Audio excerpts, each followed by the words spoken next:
Bonjour à tous, bienvenue à cette table ronde où on va parler de mixité et aussi un peu de diversité. Je vois que dans le public, nous avons une majorité de femmes, mais je remercie les quelques hommes qui sont venus se joindre. Donc moi, je suis Marie-Georges, je suis la présidente de Willa.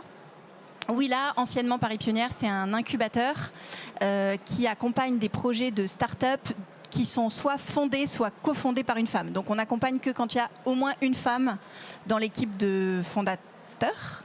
Et on accompagne à peu près dans nos différents programmes d'accompagnement et de formation, on accompagne environ 400 entrepreneurs et parce qu'on n'accompagne du coup pas que des hommes, pas que des femmes, pardon, par an. Voilà, et je suis ravie d'être là avec des personnalités formidables que vous allez apprendre à connaître. Je commence par mon voisin de droite, donc Pierre Burgy, qui est cofondateur de Strapi. Strapi, c'est une solution open source qui permet de gérer du contenu sur n'importe quelle plateforme. Et Strapi, vous venez de lever 10 millions, enfin vous avez levé 10 millions en 2020, qui pourtant n'était peut-être pas une année facile, pour vous déployer notamment aux États-Unis. Voilà. On a Aline Serre. Alors Aline, c'est très intéressant parce qu'elle a souvent été, je pense, dans sa vie la seule femme. Donc elle est chercheuse au CNRS et elle a décidé de monter aussi une start-up dans la droite ligne de ses recherches. Donc elle est fondatrice de SmartCatch, qui est une solution de microfiltration du sang pour capturer les cellules tumorales circulantes et qui contient donc des informations primordiales pour le diagnostic des cancers et des thérapies ciblées. Elle vient de lever 3,2 millions pour développer le dispositif au sein des hôpitaux et c'est une ancienne de Willa dans notre programme Women in Deep Tech. Grégoire Casoeto, tu es cofondateur de Farmitou. Farmitou, c'est une plateforme de vente en ligne en circuit court d'équipements agricoles et vous venez de lever 10 millions d'euros pour développer la plateforme en Europe, sachant que vous êtes tous les trois soutenus par la BPI. Voilà. Et Swad Boudgrabé, Swad, tu es la fondatrice de l'école Les Décodeuses, qui est une école gratuite pour former des femmes issues des quartiers populaires au métier du numérique. Et tu sensibilises également beaucoup l'écosystème sur ces sujets d'inclusion et de tech. Et pas plus tard que la semaine dernière, tu étais chez Willa pour animer une table ronde sur la tech, un levier pour l'émancipation des femmes. Voilà, tout un programme. Aujourd'hui, donc, on va parler de mixité dans la tech. Quelques chiffres pour introduire la table ronde. Dans la tech, un CEO sur 10 est une femme. Moins de 20% de femmes travaillent dans le secteur, tout poste confondu. Et moins de 11% de femmes dans les écoles d'informatique. Voilà, ça c'est le constat. Donc effectivement, on n'est pas à 50% et on en est vraiment très très loin. Donc il y a un sujet. Voilà. Ce qu'on va faire là cet après-midi, c'est qu'on va essayer d'en parler avec nos invités et on va essayer déjà de comprendre ce qu'ils font chacun dans leurs organisations. D'abord, si ça a été un sujet pour eux au moment de créer leur boîte et de la développer, comment ils font dans leurs organisations pour recruter des femmes et pour avoir des femmes dans les équipes, et pas seulement pour les recruter, mais aussi pour les garder et pérenniser les jobs. Et on réfléchira ensemble à un certain nombre de solutions et de leviers pour améliorer à la fois la présence des femmes, mais aussi de la diversité en général dans la tech. Voilà, alors je commence par Aline. Aline, donc je disais, toi tu as été souvent la seule femme dans les endroits où tu as été. En tout cas, tu as souvent été en minorité, mais tu nous disais dans la préparation que tu avais une équipe très mixte chez SmartCatch et donc ça c'est très intéressant et on avait envie de savoir comment tu fais.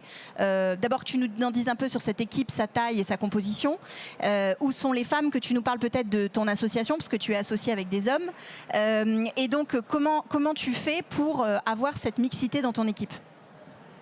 Oui, alors merci. Ah pardon, je rapproche le micro.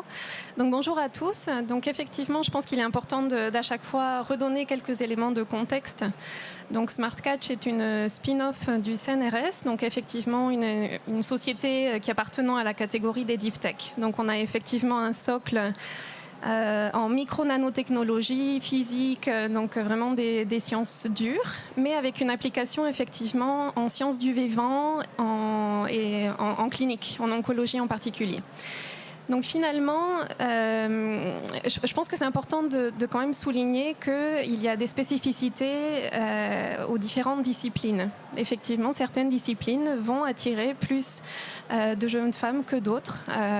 Dans des études de sociologie, on retrouve souvent la notion de care aussi, où les femmes vont être plus attirées par certaines disciplines. Donc ça, c'est un peu intrinsèque, j'ai envie de dire, et peut-être inhérent, et on pourra peut-être rien faire à tout ça, et s'explique peut-être pourquoi aussi, naturellement, on a toujours eu, que ce soit au niveau des recrutements en milieu académique, puisque j'ai effectivement coordonné le projet au niveau académique avant que le projet soit transféré dans l'industrie, on a toujours eu cette parité de manière quasi naturelle, en fait, au moment du sourcing. Un autre élément important, c'est qu'en fait, nous, on a fait vraiment un exercice de transfert de cette innovation vers l'industrie. Donc, c'est une valorisation des travaux de recherche. Et donc, effectivement, on a eu ce passage un peu naturel où, finalement, les doctorants ou les stagiaires qu'on avait nous-mêmes encadrés au niveau académique ont été les premières recrues de l'entreprise. Donc, il y a aussi une sorte de considération à prendre en compte au niveau de la tranche d'âge. Donc c'est peut-être des choses que l'on observe à des stades plus précoces de l'entreprise où, encore une fois, on a réussi à avoir cette parité. Et en tout cas, aujourd'hui, je souhaite la maintenir. Et pour moi, c'est vraiment un point d'attention important puisque, que ce soit au niveau académique, encore une fois, ou industriel, je trouve que cette parité donne un équilibre, un bien-être dans la relation interprofessionnelle, dans la manière dont on construit cette équipe. Je trouve que c'est vraiment important de le préserver. Et au-delà de la parité, un autre élément de contexte, c'est que je suis franco-mexicaine, donc j'ai fait mes études au Mexique. J'ai fait une partie aussi de ma formation aux États-Unis, donc j'ai eu, par le biais de mon parcours, une ouverture culturelle qui fait que finalement, au-delà de la parité, je pense que la diversité aussi et être toujours sensible à recruter des profils internationaux, à recruter des profils diversifiés, c'est quelque chose qui est en moi et que naturellement je retranscris au sein de l'entreprise au moment des recrutements. Merci beaucoup Aline. Grégoire, donc chez Farm2, vous êtes 4 associés et parmi les 4, il y a une femme. Est-ce que tu sens une différence parce que vous êtes une équipe dirigeante mixte et est-ce que tu penses que ce que disait un peu Aline, le fait qu'elle participe au recrutement, elle, fait sans doute qu'elle arrive à avoir une équipe plus diverse. Est-ce que tu constates un peu la même chose chez toi ? Bonsoir à tous, merci beaucoup. Bonsoir à tous.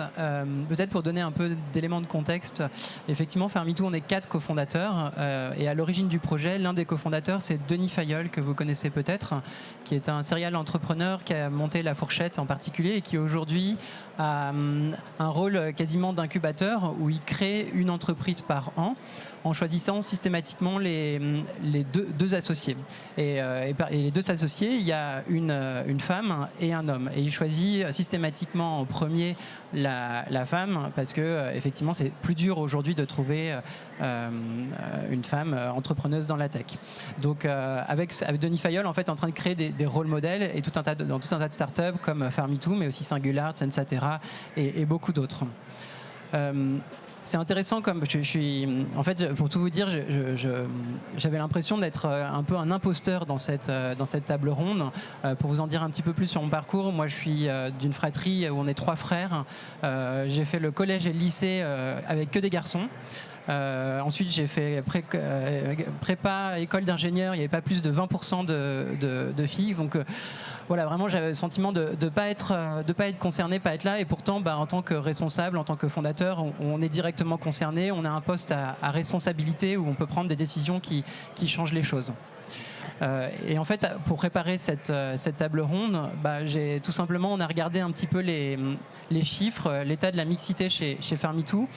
Et en fait, en réalité, on est 60% de femmes et 40% d'hommes.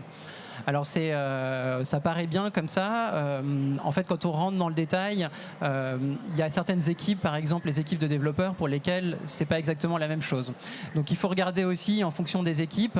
Peut-être que nous, dans notre activité en tant que marketplace, donc de la vente e-commerce, on a différents métiers dont une partie attire aujourd'hui, en tout cas, davantage de candidates.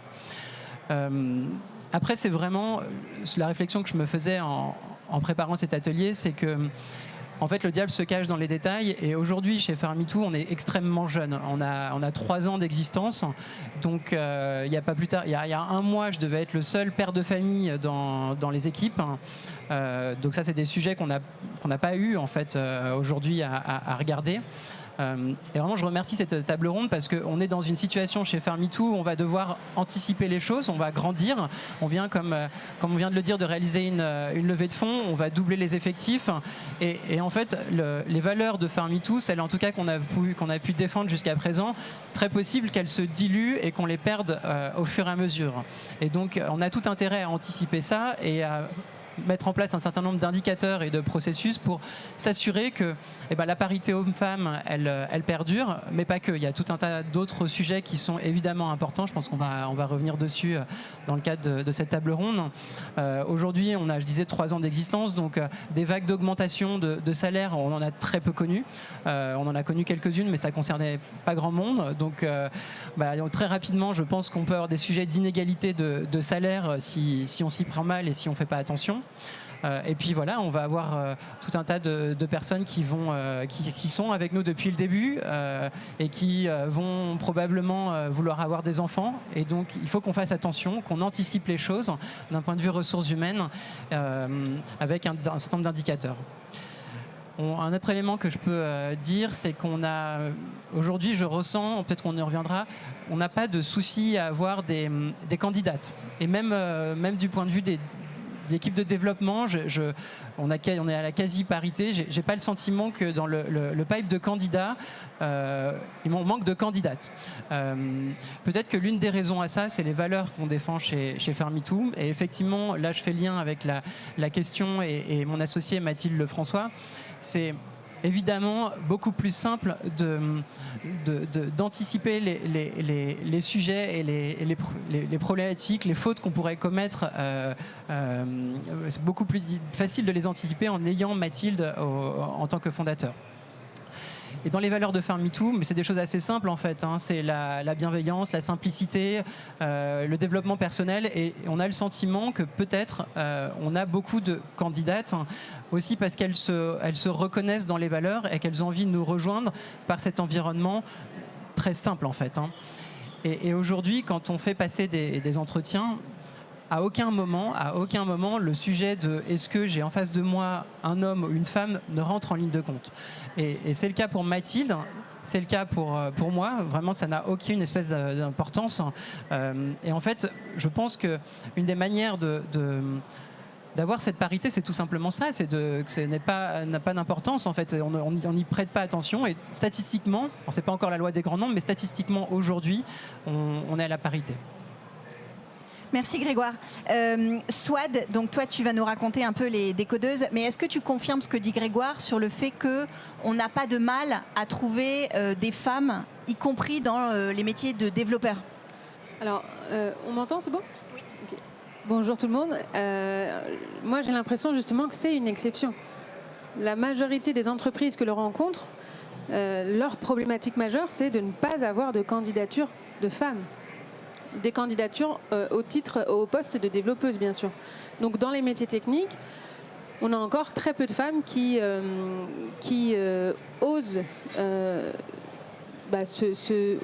postuler, mais on a aussi très peu d'entreprises qui communiquent suffisamment aux femmes. On a aussi beaucoup de directeurs RH qui, en fait, n'ont pas idée des difficultés de recrutement. Qui n'ont pas idée du faible nombre de femmes dans les services techniques. Tout ça, en fait, c'est assez nouveau ces dernières années. Donc, c'est vraiment une exception et c'est super qu'il y ait la parité homme-femme dans les métiers techniques. mais on doit évidemment aller chercher les femmes pour candidater, pour se sentir légitime. On doit travailler aussi sur la confiance, parce que en fait, on s'aperçoit dernièrement que dans beaucoup d'écoles qui forment les femmes, qui d'ailleurs les attirent, on a vraiment beaucoup d'initiatives pour attirer les femmes à se former. Et tu nous disais que tu avais beaucoup de candidates. Oui, nous, chez Décodeuse, on a à peu près 300 candidatures pour 30 places. Et nous, comme on croit beaucoup en fait au changement local, on ne s'adresse qu'à des femmes qui sont là où on se trouve. Donc, en ce moment, on est à Paris et à Saint-Ouen. Quand on va aller à Marseille et à Lille l'année prochaine, on va aller évidemment près des entreprises. On va essayer de trouver en fait le lien entre les quartiers, les entreprises à proximité, et donc on veut être la passerelle entre ces deux mondes. Donc c'est très important pour nous d'être à proximité des deux. Juste à l'échelle locale, quand on a 300 candidatures à Paris 20e pour 30 places, c'est qu'il y a énormément de femmes qui veulent se former. Donc il y a une première problématique, c'est que les femmes, bon, nous, on a évidemment 100% de femmes dans nos promos puisqu'on ne forme pas les hommes. Mais dans d'autres écoles, il y a très peu de femmes qui osent se présenter, postuler à des écoles pour des promos mixtes. On a encore un autre problème, c'est qu'il y a 80% d'hommes et 20% de femmes dans les promotions mixtes. Donc c'est catastrophique, ça veut dire que soit les écoles ne communiquent pas suffisamment directement aux femmes, soit il y a un problème d'autocensure, il y a peut-être aussi un problème de financement, il y a sûrement d'autres problématiques, mais en tout cas, ce qui est certain, c'est que dans les recrutements aujourd'hui, à majorité, les hommes postulent pour les métiers de développeurs. Après, on sait dernièrement qu'on découvre, par exemple, que dans les algorithmes, on balaie les CV où tout simplement c'est écrit développeuse. Parce que les hommes créent donc les applicatifs pour postuler, et tout bêtement ils oublient de mettre développeuse. Enfin, on ne retient que les CV avec développeur dessus. Donc s'il n'y a pas une femme... Tu peux nous raconter la petite expérimentation que tu as faite avec SAP, parce que je trouve que c'est très parlant, en fait, c'est très concret, et ça montre à quel point il y a une question de biais. Qui sont des biais qu'on a tous, les hommes et les femmes, par rapport à cette question, et on n'est pas forcément conscient et très éduqué. Donc en fait, quand on n'a pas conscience de quelque chose, c'est très compliqué d'agir dessus. Et en fait, on retrouve ces biais dans les applicatifs concrets, en fait, et sans même le vouloir. Et donc je trouve que l'histoire que tu nous avais racontée avec SAP était assez intéressante. Oui, en fait, on travaille avec SAP pour permettre à des femmes, une fois qu'elles sont formées pendant 6 mois chez Décodeuse, en fait, on les accompagne jusqu'à leur première mission de stage pendant 6 mois. Et SAP, qui est quand même une grande entreprise qui a les moyens de recruter des femmes et qui le souhaite, nous ont proposé d'envoyer donc 30 CV sur leur plateforme. Sauf que sur leur plateforme, les algorithmes ont complètement balayé en fait les 30 CV. C'est-à-dire que quand on s'est retrouvé en entretien avec les DRH, ils nous ont dit mais en fait vous n'avez pas envoyé les 30 CV, ce qui est absolument faux. En fait, ce qu'ils se sont aperçus, c'est qu'il y avait une barrière à l'entrée, juste sur le site internet. Donc les développeurs en fait ont modifié cela. Et c'est enfin parvenu, tout simplement en ajoutant développeuse parmi les mots-clés. Enfin, c'est vraiment tout simple à faire, mais voilà une des barrières. Et à mon avis, il y a plein d'entreprises qui sont concernées. Donc ça ne m'étonne vraiment pas que déjà il y ait peu de femmes dont les CV sont envoyés, arrivent au service technique. C'est vraiment, quand on y pense, c'est quand même incroyable qu'on ne puisse pas obtenir les CV juste à cause d'un mot. C'est comme sur les moteurs de recherche. Quand vous cherchez à devenir développeuse, en fait, les moteurs de recherche, ils modifient le mot développeuse en développeur. Je ne sais pas si vous avez déjà remarqué, mais faites le test. Vous allez voir, en fait, on ne peut pas devenir développeuse. On peut devenir développeur. Donc forcément, en fait, il faut aller déjà s'intéresser au langage. Et d'ailleurs, on a interpellé plusieurs moteurs de recherche. Et donc, désormais, sur certains moteurs de recherche, enfin, on peut voir développeuse, programmeuse, avec la définition du métier. Cette question du langage inclusif, on en a parlé ensemble, Pierre. Toi aussi, c'est quelque chose auquel tu fais particulièrement attention ? Bonjour à toutes et à tous. Donc oui, en effet, c'est quelque chose à quoi on fait très attention chez Strapi. Alors, on a la chance de faire énormément de choses en anglais, ce qui facilite beaucoup les choses, car l'anglais a l'avantage d'être une langue quand même un petit peu plus inclusive que la langue française. A developer, c'est la même chose en anglais pour les femmes et les hommes. En France, eh bien, c'est bien différent. Et donc, quand on rédige une offre d'emploi en français, il faut faire extrêmement attention aux mots qu'on va utiliser. Il y a également des études qui prouvent que les femmes vont avoir moins tendance à candidater si elles ne cochent pas toutes les cases qui sont listées dans l'offre d'emploi. Donc on peut aussi rajouter une petite phrase, voilà, si jamais vous ne cochez pas toutes les cases, c'est pas grave, discutons quand même, et peut-être que voilà, des personnes auront 90% des choses qu'on recherche, et de toute manière c'est jamais 100%, quels que soient les candidats. Donc en effet, c'est quelque chose à quoi on fait très attention. Et j'étais à une conférence il n'y a pas plus tard que la semaine dernière, organisée par des CEO, et malheureusement en 1 heure, j'ai entendu 40 fois les mots le mec et le type pour désigner les personnes de la direction de l'entreprise. Et ça m'a fait très mal pour toutes les femmes qui étaient dans la salle, parce que comment se projeter dans des personnes qui ne disent même pas, ne serait-ce que le directeur, hein, qui est déjà ce qu'on a plus tendance à dire que la directrice, on devrait toujours dire les deux, ou au moins la personne.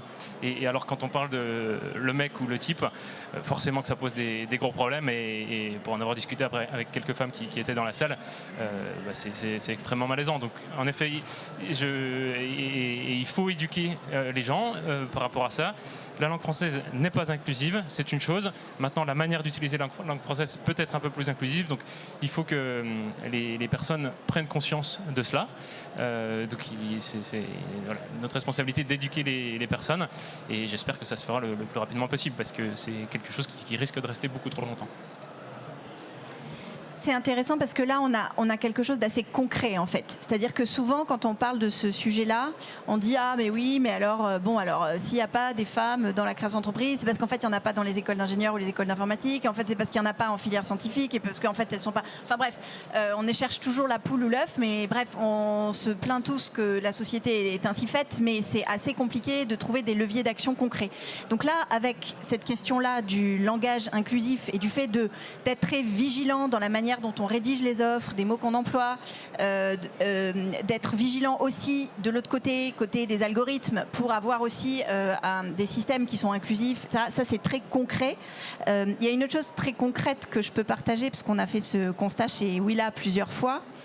C'est que quand on fait des appels à projets quand on cherche des start-upeuses dans des domaines dans lesquels il y en a peu, la fintech, la deep tech, la sport tech, etc., on s'est rendu compte que souvent, avec les partenaires avec lesquels on travaille, qui sont des incubateurs ou des structures qui n'ont pas de femmes, il suffit de dire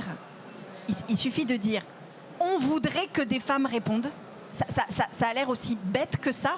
Mais juste pas dire on fait un appel à projet parce qu'on cherche des startups dans la Sportec, mais on voudrait spécifiquement des femmes, s'il vous plaît, femmes, welcome, bienvenue, sans faire de parcours spécifique, sans faire d'autres actions que on voudrait bien que des femmes candidatent, pour que soudainement, je me souviens, on avait fait un appel à projet sur la Smart City avec EDF qui lançait les prix EDF, je ne sais plus comment ça s'appelle, Pulse, les prix Pulse. La première année du concours prix Pulse, je crois qu'il y avait 0 femmes lauréates et il devait y avoir eu 10% de femmes candidates. L'année d'après, on a lancé les prix Pulse juste en disant on lance les prix Pulse en partenariat avec Willa, on voudrait qu'il y ait des femmes qui candidatent et on va aller spécifiquement chercher des candidatures de femmes sur des sites, dans des réseaux, etc. On a eu 30% de candidatures féminines, juste en disant ça. Et ça, c'est quelque chose que tu nous partageais aussi, Pierre, sur la manière dont là où tu postes tes offres. Oui, tout à fait. Et juste avant de répondre à cette question-là, je vais faire un petit parallèle avec l'écologie. Souvent, on parle de l'écologie où les consommateurs et les entreprises ont leur part de responsabilité. Et je ne vais volontairement pas entrer dans ce débat-là. En effet, tout le monde est responsable. Mais sur le débat de la mixité, ce sont les entreprises qui ont cette part de responsabilité. Et ce sont elles qui doivent montrer l'exemple, qui doivent créer des environnements qui sont plus inclusifs. Et c'est ça qui fera changer les choses à terme. Et il y aura plus de personnes dans les écoles, justement parce que en bout de course, il y a des entreprises qui sont plus mixtes. Donc voilà, c'est là qu'est la responsabilité. Et en ce qui concerne en effet les candidats, enfin les candidatures plutôt, nous on s'est justement confronté à ce problème qui est qu'on publie des offres, on essaie de les faire inclusives, on en fait la plupart en anglais, et les faits sont là, en général on a beaucoup plus de candidatures d'hommes que de femmes. Et donc, ça peut amener à plein de débats. Là aussi, on peut se dire, ah, mais puisqu'on veut voilà, respecter une certaine parité, on va plutôt prendre des femmes que des hommes. Et donc, ça engendre le débat de la discrimination positive, etc., qui est un très grand débat. Et donc, nous, notre parti pris sur cette question-là, c'est que au lieu d'avoir 80% d'hommes qui candidatent et 20% de femmes qui candidatent, c'est là qu'il faut changer les choses. Et donc, on s'efforce de publier nos offres d'emploi sur des plateformes dédiées Women in Tech, The Mom Project, etc., des plateformes qui s'adressent justement en priorité aux femmes. Et de cette manière-là, si on arrive à diversifier les candidatures en amont, eh bien, à compétences égales, eh bien, les chances sont égales. Et pour moi, c'est vraiment là qu'il faut avancer, que les entreprises ont leur part de responsabilité. Et donc c'est vrai en publiant les offres, c'est vrai également en sourçant des candidats et candidates. Quand des recruteurs vont sur LinkedIn pour trouver des personnes, eh ben, ça devrait être un objectif de dire contacter autant d'hommes que de femmes. Et ben, de cette manière-là, on va s'assurer que, encore une fois, à compétences égales, eh bien, la probabilité de recruter des hommes et des femmes reste la même, en évitant la moindre discrimination positive qui peut avoir des conséquences si une personne a été recrutée parce que c'était une femme. Ça peut aussi poser des soucis quand on fait ce genre de recrutement. Donc encore une fois, c'est 50% en amont et en espérant 50% en aval. Voilà. Merci Pierre. Swad, je te voyais réagir, alors je te donne la parole. Mais oui, en fait, on doit faire de la discrimination positive. Sinon, on va absolument pas bouger, on va pas bousculer l'ordre établi là. En fait, pour bousculer l'ordre social, déjà, d'une part, il ne faut pas responsabiliser l'individu. Une personne qui a peu confiance en elle et qui n'ose pas candidater, ok, il y a un travail de confiance en soi à faire et en fait, il y a plein de choses à faire à côté et il y a évidemment plein de moyens de prendre confiance en soi grâce en plus à plein de communautés. Mais le problème, il est absolument pas là. Le problème, il est que si les entreprises, elles veulent vraiment recruter des femmes, en fait, l'équation, elle est super simple. Il y a des femmes qui postulent, il y a des hommes qui postulent, il y a 30% de candidatures de femmes, 70% de candidatures d'hommes. Bon, si on veut vraiment des femmes, et ben en fait, on prend des femmes parce qu'elles postulent, même si elles n'ont pas autant de diplômes ou d'expérience ou d'expertise que les hommes. Et le problème, il est réglé. Vraiment, on ouvre les postes à ces femmes et les hommes laissent la place aux femmes, puisque si vraiment eux aussi veulent participer à la solution, à un moment donné, on devient responsable et on se dit, ok, aujourd'hui, il n'y a que 10% entre 10 et 14% de femmes dans les métiers techniques, enfin dans la programmation. Ce poste-là, même si on n'a pas une candidate parfaite, de toute façon, on n'a pas de candidat parfait, on la laisse, on procède à la discrimination positive dans tous les métiers techniques. Oui, tout à fait. Donc, en effet, je suis tout à fait d'accord avec le rôle de l'entreprise dans ça. Et si je reprends le rôle de l'écologie tout à l'heure, où en effet, dans le débat de l'écologie, ça peut être remis en cause. Les entreprises ont des problématiques de coûts, etc. Et c'est plus compliqué. Et il y a énormément d'études maintenant qui prouvent que plus une équipe est diverse, plus elle est performante. Donc il n'y a juste absolument aucune excuse, bien au contraire, si on prend purement même cet aspect performance que certaines entreprises pourraient remettre en cause. Après, l'argument économique, il ne faut pas passer par là non plus. Non. Parce qu'on ne prend pas... Il ne faut pas que la performance économique, la question économique, elle doit arriver après. D'abord la question sociale. D'abord, on se dit comment on construit une entreprise où il y a la parité, où tout le monde a les mêmes accès, les mêmes promotions, où le recrutement, il favorise vraiment les femmes, où chacun a sa place. D'abord, on nourrit la question sociale et après, on est performant. De toute façon, si chacun se sent à sa place, l'entreprise sera performante. Exactement, je suis entièrement d'accord avec ça, hein, évidemment. C'est évidemment cette conviction et cet impact social qui doit être primordial. Et je veux juste, c'est important aussi de souligner pour les personnes qui n'en sont pas encore convaincues. J'en suis sûr que vous êtes tous convaincus dans cette salle. Mais voilà, c'est aussi important de mentionner que oui, on est là pour créer de l'emploi, mais surtout que les entreprises qui sont réticentes à ça n'ont aucun intérêt à l'être parce que ça a été prouvé que les entreprises sont plus performantes et surtout, c'est des entreprises où il fait beaucoup mieux vivre et quel plaisir d'avoir des équipes beaucoup plus diverses que des équipes qui ne le sont pas. Effectivement, la diversité a une influence sur l'état d'esprit, l'ambiance, etc. Aussi très fort sur l'innovation. J'aime bien rappeler quelques exemples, mais vous savez, l'airbag, inventé par des équipes d'ingénieurs que des hommes, qui étaient donc avec des mannequins qui étaient des mannequins plutôt à gabarit d'hommes et qui du coup a dû tuer pas mal de femmes avant qu'on se rende compte qu'il fallait ajuster la hauteur de l'airbag et donc le designer aussi pour des corps de femmes. Et en moyenne, les femmes sont plus petites que les hommes. Je ne dis rien de sexiste en disant ça, c'est juste un fait. Voilà.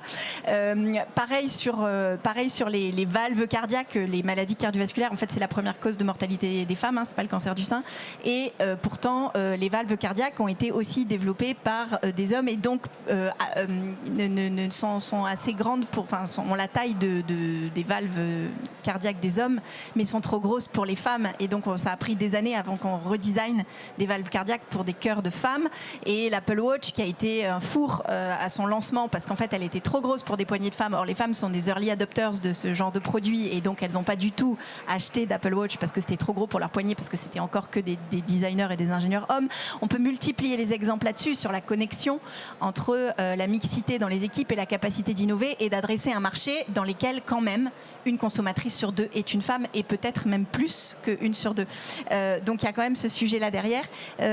Donc c'était intéressant parce que vous nous avez donné des choses assez concrètes. Soit ce que tu disais, Pierre, en amont, pour dire dans le recrutement, il faut que dans le pipe, on ait 50% d'hommes, 50% de femmes et ensuite on laisse jouer la concurrence naturelle. Et comme au départ, on avait autant d'hommes que de femmes, à la fin, on verra ce qu'on aura, mais en tout cas, on a donné les mêmes chances.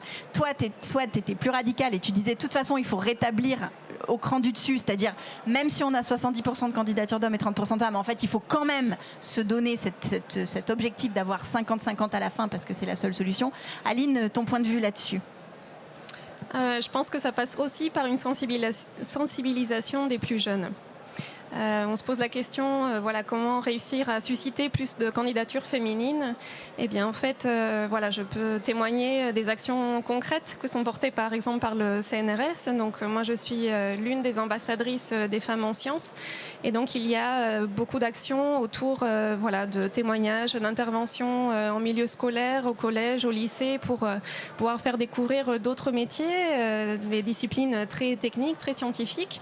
Et on s'aperçoit qu'effectivement, la plupart du temps, les plus jeunes, et hommes et femmes d'ailleurs, n'ont pas une vision très complète de ce qu'on peut faire, sont un peu perdus, etc. Donc je pense qu'il y a encore beaucoup d'actions et beaucoup de choses qu'il faut mobiliser à ce niveau-là, puisque finalement la construction d'une carrière se fait souvent par des déclics, des rencontres, un prof, un événement, un musée, des choses très simples. Et je pense que peut-être autour de nous, il n'y a pas encore... ça se met en place et il y a du positif, mais je pense qu'on peut encore mieux faire. Ça pourrait être des campagnes publicitaires, pas pour pousser à la consommation, mais peut-être sur des trucs un peu plus intéressants, des flashs sur le métier de telle ou telle personne. Enfin, essayer vraiment de accompagner les plus jeunes dans cette construction-là. Ça permettrait peut-être, avec le temps, d'avoir un sourcing plus simple. Et ensuite, que ce soit au niveau de la découverte des métiers, la parité passe par là aussi, la sensibilisation dès le plus jeune âge à ces questions de parité, de diversité, de mobilité, pour que vraiment les plus petits soient ouverts d'esprit et qu'ils soient conscients de tout ça. Parce que ce sont eux les futurs recruteurs, les futurs dirigeants d'entreprise. Donc je pense que ça passe par là. Merci Aline. Il y a un sujet qu'on n'a pas encore abordé, mais on fait exprès, on aborde tous les sujets qui fâchent. Mais il y a un sujet qui est évidemment à évoquer quand on évoque les freins et le fait pourquoi il y a moins de femmes que d'hommes, c'est le sujet de la parentalité. Évidemment, les carrières des femmes sont plus complexes parce que interrompues par des congés maternité. Tu disais, c'était intéressant Grégoire, tout à l'heure, tu disais, nous on est une start-up qui a 3 ans, je sais pas si on dit start-up, baby scale-up, qui a 3 ans et donc tu es le seul père de famille de l'équipe, etc. Donc il y a ce sujet de la parentalité. Est-ce que vous avez, Pierre, vous avez mis des choses en place spécifiques là-dessus? Comment on fait pour justement pour pas qu'il y ait de discrimination liée à la parentalité? Après, peut-être Swad. Oui, donc chez Strapi, on a décidé tout simplement de mettre un congé paternité ou second parent qui est égal au congé maternité, donc 16 semaines. Et donc voilà, c'est quelque chose auquel tout le monde a droit et ça permet déjà aux personnes de profiter de ce beau moment. C'est une première chose. Et dans tous les process de recrutement, en fait, tous les biais conscients ou inconscients par rapport au fait de se dire peut-être que la personne va partir en congé maternité. Et encore une fois, je dis inconscient parce que c'est des choses qui peuvent arriver, même si on éduque, on explique les choses en interne. En fait, toutes ces choses-là sont tout simplement enlevées de l'équation, puisque tout le monde est sur un pied d'égalité. Est-ce que les hommes le prennent autant que les femmes? Et qu'est-ce qu'on peut faire pour qu'ils le prennent? C'est évidemment là la question. On a eu un congé paternité, j'allais dire dans les 12 derniers mois, mais en fait depuis le début de la société. Donc oui, cette personne, ce papa a pris ces 16 semaines. Et en effet, c'est une vraie question qui se pose, puisque des personnes, notamment à des niveaux plus seniors, auront peut-être moins tendance à prendre ce congé parce que en se disant j'ai un rôle important, si je laisse mon équipe pendant 4 mois, qu'est-ce qui va se passer? Peut-être que j'aurais pu ma place en revenant, etc.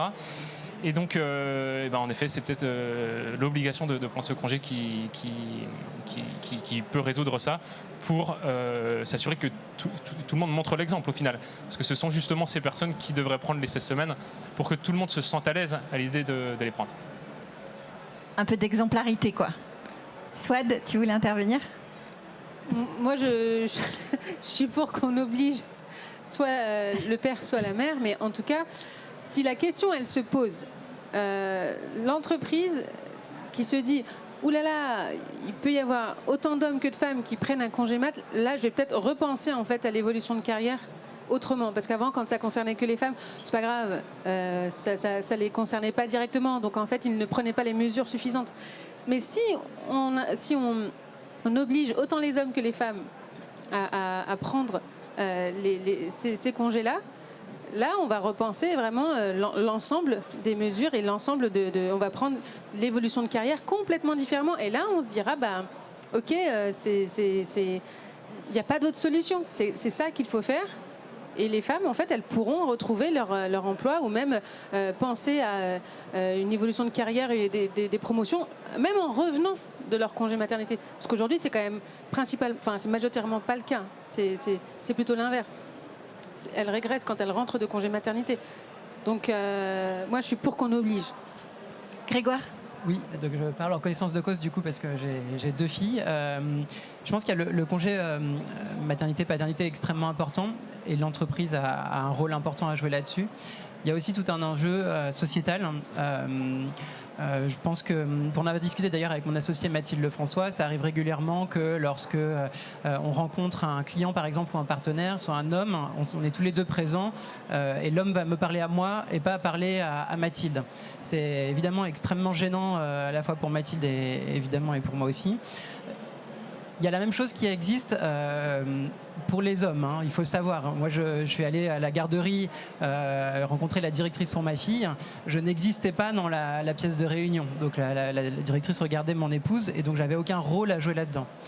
Un autre exemple qui est arrivé il n'y a pas plus tard qu'hier soir, c'est l'assistante maternelle qui garde mon enfant, qui, n'arrivant pas à joindre mon épouse, va m'appeler moi et me dire « Grégoire, vous direz à Anne-Sophie que je sais pas quoi, il faut faire sécher tel ou tel vêtement ».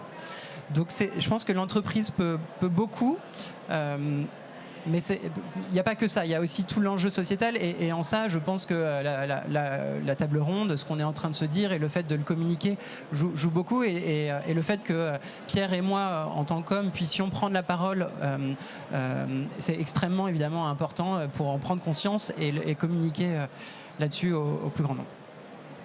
Effectivement, là, moi je vous rejoins, on n'y arrivera pas sans les hommes, hein, donc il faut se mettre tous ensemble si on veut y arriver. Aline, tu as des dispositifs spécifiques dans Smart Catch ou ailleurs sur l'accompagnement de la parentalité, etc. Pour l'instant, c'est pareil, je rejoins mon collègue. On est une entreprise assez jeune, donc on n'a pas encore été confronté à cette situation. Mais en tout cas, voilà, je rejoins ce qui a été dit précédemment.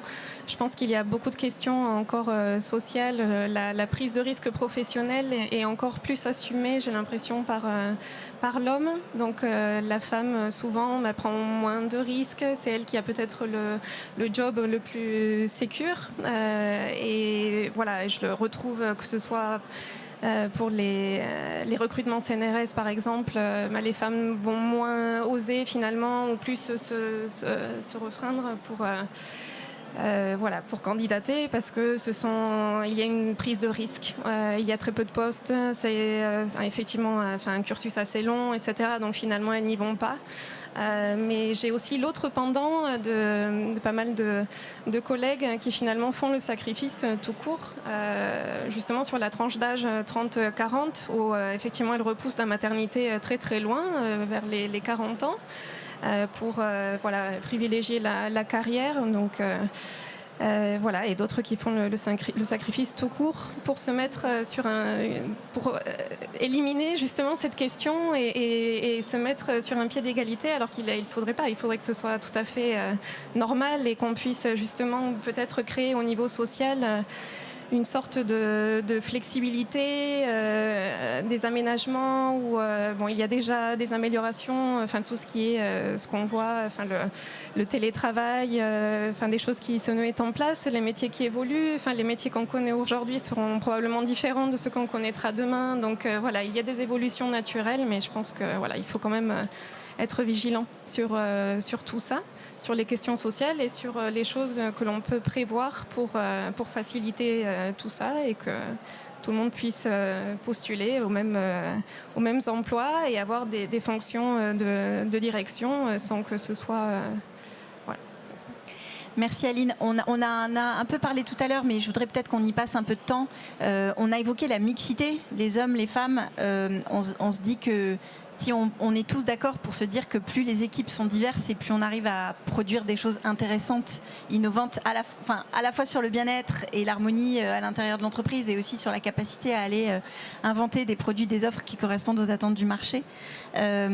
Comment vous vous situez sur cette question-là de la diversité, parce que on y revient toujours, mais dans la tech on est quand même beaucoup sur l'homme blanc de 30 ans qui vient d'un milieu privilégié. Donc voilà, j'ai envie de savoir sur ce sujet de la diversité. Je vais bien commencer. Donc oui, c'est malheureusement un fait qu'il y a très peu de diversité de manière générale dans la tech. Donc moi, mon avis, c'est que ça commence par créer des environnements qui sont beaucoup plus inclusifs. Ça commence par là. Ça ne sert à rien d'essayer de faire de la diversité si les personnes, une fois qu'elles rejoignent l'entreprise, ne se sentent pas bien. Donc ça commence par là, tout simplement. Et après, il y a des vrais travaux d'éducation. Tous ces sujets de diversité, etc., ce sont des sujets que les personnes en fait, connaissent très peu. Et je pense qu'on en a tous découvert au fur et à mesure de nos avancées, en s'intéressant au sujet. Donc c'est de l'éducation en interne pour que tout le monde soit sensibilisé à ces sujets-là, qu'on enlève surtout, je pense, énormément de biais. Il y a énormément de biais qui arrivent dans les process de recrutement. Et déjà que ces biais passent de inconscient à conscient, c'est déjà une première étape. Et après, comment est-ce qu'on les élimine ? Ça, c'est quelque chose de très important. Chez nous, on a la chance d'avoir une ADN très internationale. On fait tout en anglais. Donc, ça nous permet aussi de recruter beaucoup plus facilement à l'étranger. Et en plus de cela, comme certaines entreprises suite à la pandémie, on a vraiment pris le choix de rester à 100% en télétravail.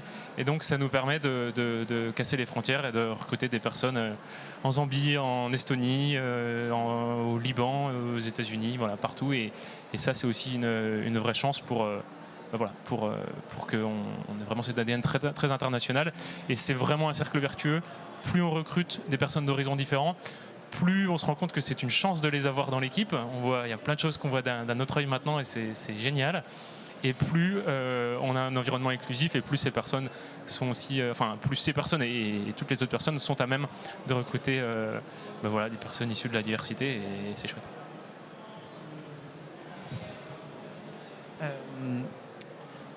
Oui, chez Fermitou, on est présent dans plusieurs pays. On a des Italiens, des Allemands, des Français. On a également, je pense, des profils très divers. Comment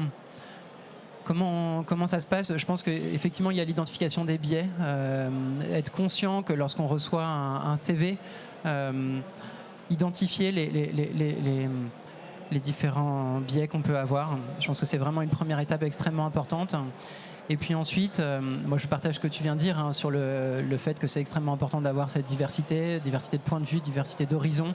Et voilà, je ne sais pas s'il y a de recettes miracles. Je pense qu'en entretien, on fait extrêmement attention à juger sur des critères objectifs. Pour 5 candidats, on va juger, ou candidates, on va juger sur exactement les mêmes questions, les mêmes critères, et en fait ne pas regarder quasiment le parcours. Le parcours est assez secondaire chez Fermitou. C'est assez d'ailleurs dérangeant quand on est intervieweur de faire passer un entretien et de parler du poste uniquement et des compétences qui sont attendues pour le poste. Et le parcours vient dans un second temps et simplement permet de mettre en relief l'expérience, le parcours de la personne au regard des compétences qui sont attendues pour le poste. Voilà, c'est comme ça qu'on fait. Je pense qu'on est là encore perfectible et qu'il y aurait beaucoup de choses à faire là-dessus. En tout cas, je partage le fait que c'est très important d'en être conscient et de mettre tous les éléments en place pour mesurer cette diversité et essayer de la maintenir tout au long de la progression de l'entreprise. Vas-y, Swad. Moi, j'étais hier aux États de la France et Elisabeth Moreno, la ministre donc à la diversité, l'égalité des chances, elle a dit une chose que je trouve très très juste et qu'on répète pas assez. Là, on est à Paris, on voit des visages différents tous les jours. Mais dans les entreprises, on est toujours sur des modèles où c'est blanc, blanc, blanc, blanc, blanc, blanc, blanc, et tout en bas, là, on retrouve toutes les couleurs. Déjà, moi, je trouve qu'il y a un problème. Quand on parle de diversité, on n'inclut pas les blancs. Mais blanc, c'est une couleur. Déjà, on est tous issus de la diversité. On est la diversité. Donc, en fait, quand on dit les gens issus de la diversité, c'est déjà rappeler qu'il y a une norme. En fait, il n'y en a pas. On est tous la diversité. Donc, c'est une question de langage. Et ensuite, quand on voit qu'il y a beaucoup de discours et beaucoup de programmes et de mesures pour accueillir la diversité, donc vraiment tous les profils, l'appartenance géographique, quartiers, milieux ruraux ou situation de handicap ou origine ethnique. Si vraiment on s'intéresse à tout ça, normalement on devrait avoir une entreprise où à tous les postes, surtout les postes de direction, il y ait la société qui soit le reflet, l'entreprise est le reflet de la société. En fait, en entreprise, on est quand même dans un lieu, dans un espace où on est dans le vivre ensemble, puisqu'en fait, c'est là où aujourd'hui tout le monde peut travailler avec tout type de personnes. Et pourtant, on a encore des entreprises où il y a majoritairement les mêmes personnes aux mêmes fonctions. Et c'est même pas une question juste de genre, hein. C'est vraiment une question de couleur de peau, donc d'origine ethnique, d'appartenance géographique. Donc en France, on a ce problème-là. Vraiment, les inégalités sociales, elles sont palpables partout dans les sociétés françaises. Et c'est une exception française. On est presque les champions des inégalités sociales en France. Donc dans le travail, dans l'emploi, on a vraiment un gros travail à faire. Et pour moi, ça commence aussi par des quotas. Là, Elisabeth Moreno, elle va lancer une charte ou un espèce de label diversité avec la possibilité de mesurer le nombre de personnes qui ont telle et telle origine dans la société. pour moi, c'est le début, enfin, de « Ok, je suis transparent, si j'ai vraiment envie de faire quelque chose, je regarde la photo de mon entreprise et là, je peux agir. » Et là, ça veut dire qu'après, il faut se dire « Bon, ok, c'est pas normal que tout là-haut, en fait, on ait les mêmes profils. » Et là, on peut vraiment modifier les choses. Mais déjà, ça part par le langage, quoi. On est tous issus, là, on est la diversité. Donc, c'est déjà excluant, en fait, de dire les gens issus de la diversité. C'est déjà excluant de dire on aimerait être inclusif. Ça ne fait que rappeler la norme. Et en fait, si on doit bousculer encore une fois l'ordre social, il faut progressivement faire disparaître cette norme et que la norme devienne cette salle avec autant d'hommes que de femmes, autant de couleurs. C'est vraiment super important qu'on atteigne cette société-là dans les entreprises. Donc pour moi, ça passe vraiment par des mesures hyper drastiques, quoi. Encore une fois, les quotas. Personne n'aime ça, mais c'est le seul moyen de faire accélérer les choses. Ouais. Et toutes mes excuses pour cette erreur de langage. Non, mais effectivement, on peut peut-être terminer là-dessus. Sur les quotas, on a eu le débat un peu entre nous. Hein. C'est pas forcément une évidence, c'est un gros mot. On reproche aux quotas de dire mais du coup, si t'es là parce que t'es une femme, si t'es là parce que t'es noire, il y a toujours le soupçon que tu sois pas là pour tes compétences, mais que tu sois là pour ton genre ou ta couleur. Bon, moi personnellement, je pense qu'on s'en fiche complètement et que ce qui est important, c'est de faire bouger les lignes et que si on attend que ça se fasse progressivement, on peut encore attendre très très longtemps. Mais c'est quand même une vraie question. Là, Elisabeth Moreno avait lancé, il y avait la loi Copé-Zimmermann sur le nombre de femmes dans les conseils d'administration qui a fait bouger les choses extrêmement rapidement. Et elle veut faire la même chose dans les comités exécutifs, donc cette fois-ci dans l'exécutif des entreprises. Et je pense que c'est aussi de nature à accélérer très fortement la transformation. Mais je veux bien avoir votre idée là-dessus. Nous, chez Willa, on pratique d'une certaine manière une politique de quota, puisqu'on dit on n'accompagne que les startups dont une femme au moins est fondatrice. Donc la règle du départ, elle est très simple. In fine, on a 60% d'hommes et 60% de femmes et 40% d'hommes. Donc, in fine, on a quand même une vraie mixité, mais on applique quand même au départ un critère de discrimination positive très net. La question est pour moi. Oui, c'est un vrai débat. En effet, c'est un sujet qui ne plaît pas. Quand on évoque ça, c'est tout le sujet de la discrimination positive, hein, au-delà même de la mixité. Mais malheureusement, c'est en effet un levier qui est bien souvent nécessaire pour qu'il y ait des actions qui soient mises en place. Oui, je pense qu'effectivement, il faut des électrochocs. Mais après, je voulais quand même faire part d'observations où j'ai écouté effectivement des commentaires de elle a obtenu le poste parce qu'il y avait une question de quota, ou voilà, elle s'est retrouvée là pour les questions de quota, etc. Ce qui, du coup, décrédibilise, dévalorise. Et ensuite, déjà que c'est difficile de décrocher ces postes-là, si en plus, il faut redoubler d'efforts pour asseoir sa crédibilité, son autorité et faire taire tous ces commentaires-là. Il faut juste quand même attirer un peu l'œil sur trop renforcer au niveau de la communication de manière appuyée. Des fois, il peut y avoir ce revers de la médaille aussi qui est important après sur le quotidien. Voilà. Mais... Non, je pensais à BNP Paribas qui, il y a 20 ans, a décidé de regarder la photo de tous les directeurs d'agences. Et en fait, ils se sont aperçus qu'il y avait très très peu de femmes. Et je sais plus, je crois que c'est en 10 ans, ils ont atteint 50-50. Et donc, il y a eu plein d'hommes qui se sont dit, mais regardez, nous. La fragilité, quoi. Et en fait, ils n'ont rien dit. Ils ont dit, mais attendez, on est à 50-50, de quoi vous vous plaignez? Et c'est tout. Et en fait, on va pas... on regarde un problème, on regarde cet angle-là, et puis les conséquences... On les gère. Bah oui, puisque de toute façon, si on veut faire accélérer les choses, en fait, on s'occupe du problème, et puis les petites conséquences, en fait, on s'y fera, c'est tout. Enfin, c'est quand même... Si on veut être un allié ou une alliée, c'est comme ça qu'il faut se comporter. Ok, tu as eu ce poste, mais tu le mérites, en fait. C'est à toi qui doit revenir, parce qu'effectivement, sans cette mesure, mais jamais on t'aurait vu à cette place-là. Et moi, peut-être que j'aurai le suivant. C'est pas grave. Enfin, pour moi, c'est comme ça qu'on se comporte comme allié. Merci, Sad. Oui. Et je voulais juste te dire aussi que ça doit être aussi des actions portées par des hommes. Souvent, on voit des femmes témoigner, essayer d'appuyer ces questions de parité, etc. Moi, je suis très contente de participer à des interventions où il y a des hommes qui portent ces valeurs-là et qui en témoignent. Et je trouve que justement, c'est ça qui va aider à faire bouger les lignes encore plus et pas que ça vienne toujours des femmes finalement. Donc voilà, je suis très contente et j'espère que ça se poursuivra. Oui. Mais complètement. En plus, vous êtes plus nombreux à ces postes, vous êtes plus nombreux dans ces fonctions, donc c'est presque votre rôle en fait. Je trouve que c'est un magnifique sujet.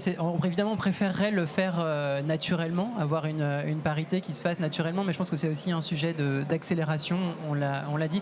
Je trouve qu'il y a un exemple qui est assez choquant, c'est celui que tu as mentionné sur les algorithmes.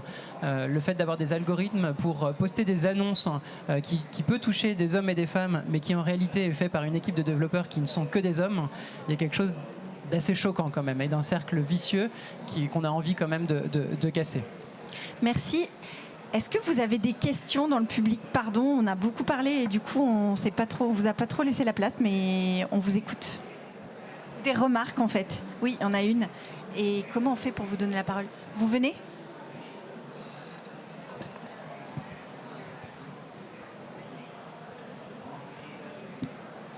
Bonjour.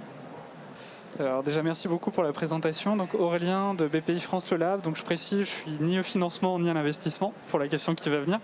Mais la question que je me posais, c'est sur la partie investissement et les investisseurs que vous avez vus, les financeurs. Est-ce qu'à un moment donné, il y a un critère lié à la diversité de genre ou diversité sociale qui peut rentrer en jeu, ou est-ce qu'il y a des fonds qui s'attardent plus précisément sur ce type d'enjeu, sur leur décision d'investir ou non?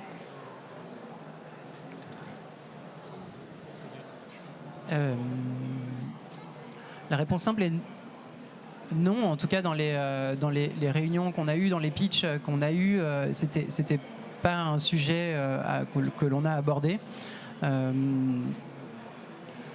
Donc à quel moment on a parlé de mixité ou de diversité? Enfin, c'est pas un sujet qu'on a abordé. Après, je sais pas. Moi, je ne l'ai pas ressenti non plus au cours de la levée de fonds. C'était plutôt une attention portée à l'équipe au sens large et surtout à l'énergie et à la motivation et à la niaque qu'on a, quel que soit le genre finalement. Donc je pense que c'est la capacité à porter un projet et je pense que c'est ça qui prime avant tout. Donc je n'ai pas ressenti quelque chose. Moi, je ne l'ai pas ressenti non plus.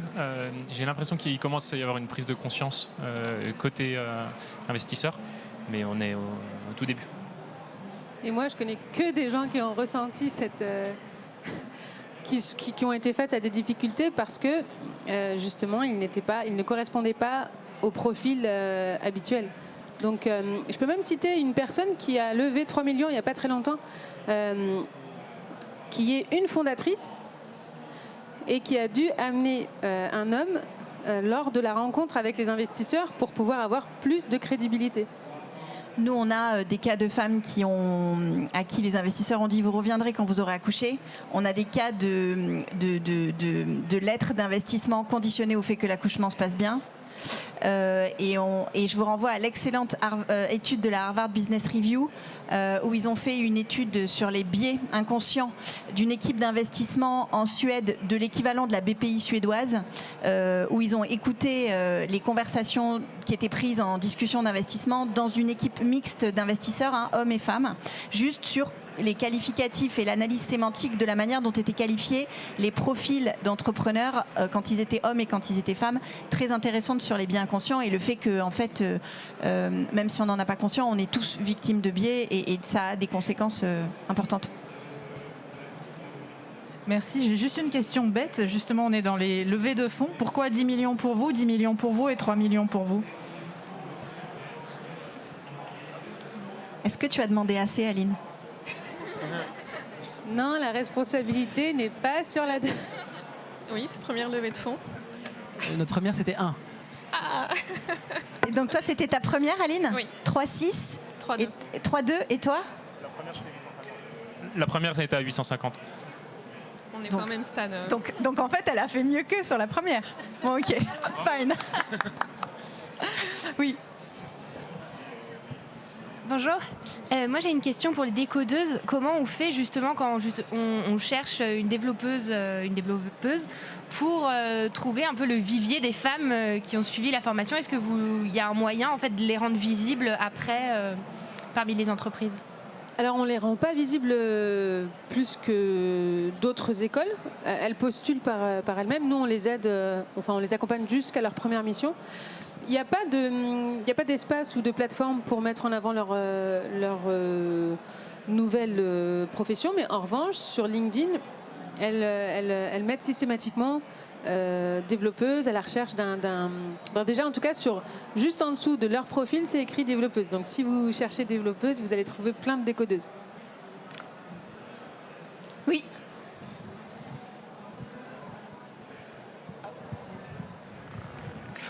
Oui, j'avais une question. Je ne connais pas la taille de vos entreprises en termes d'effectifs, mais j'imagine que vous n'êtes pas soumis à la loi Copé-Zimmermann à date. Est-ce que vous avez une démarche volontaire dans ce sens? Et de manière générale, en termes de gouvernance, est-ce que vous avez veillé à la mixité de votre gouvernance au-delà de votre conseil d'administration? On l'a couvert tout à l'heure, mais oui, tu peux dire sur l'équipe dirigeante. Donc cette loi, c'est sur le comité d'administration, c'est ça, sur le board? Ouais, sur la gouvernance, sur le board et sur l'exécutif aussi. Ouais, les deux. Ça, on n'a jamais regardé de manière proactive ce que ça donnait, et on n'a pas choisi des investisseurs en fonction de ça. Après, en réalité, aujourd'hui, nous, on a la parité au board. À la fois côté BPI avec Edwige Karoubi, côté Ventec avec Claire Houry. Donc et puis Mathilde, évidemment, mon associé. Donc on est paritaire, quoi, voilà. Alors, pour être totalement transparent, nous, au board, on n'est pas à parité, pour une première raison qui est qu'on est 3 cofondateurs hommes. On était étudiants, c'est des questions qui ne nous traversaient même pas l'esprit à l'époque. Et donc, voilà, on a monté la boîte ensemble. Et dans nos investisseurs, au board, on a une investisseuse et un investisseur. Donc, il y a de la parité chez les investisseurs, mais évidemment ça fait quand même du coup une femme et 4 hommes. C'est déséquilibré, et par contre on n'est pas à la diversité au sein de la leadership team en interne, mais pour moi c'est là que ça importe le plus, parce que c'est beaucoup plus là que ça va se voir en interne, que ça va se découler en interne, etc. et je pense que c'est là que c'est de loin le plus important. Merci beaucoup, on doit rendre l'antenne et c'était un plaisir. Merci à tous d'avoir participé, c'était vraiment très très chouette d'avoir vos témoignages. Et peut-être pour finir, dire que je trouve que souvent sur ce sujet, on s'enferme dans des combats un peu idéologiques, pour ou contre les quotas, etc. alors qu'en fait, on se rend compte à vous entendre que ce qui est intéressant, c'est vraiment de déployer des solutions autant que possible, et sur le recrutement en amont et les quotas après, et l'accompagnement des jeunes sur ouvrir l'esprit sur tu peux devenir ça, et celles qui ont peut-être moins confiance, les accompagner pour leur donner plus confiance.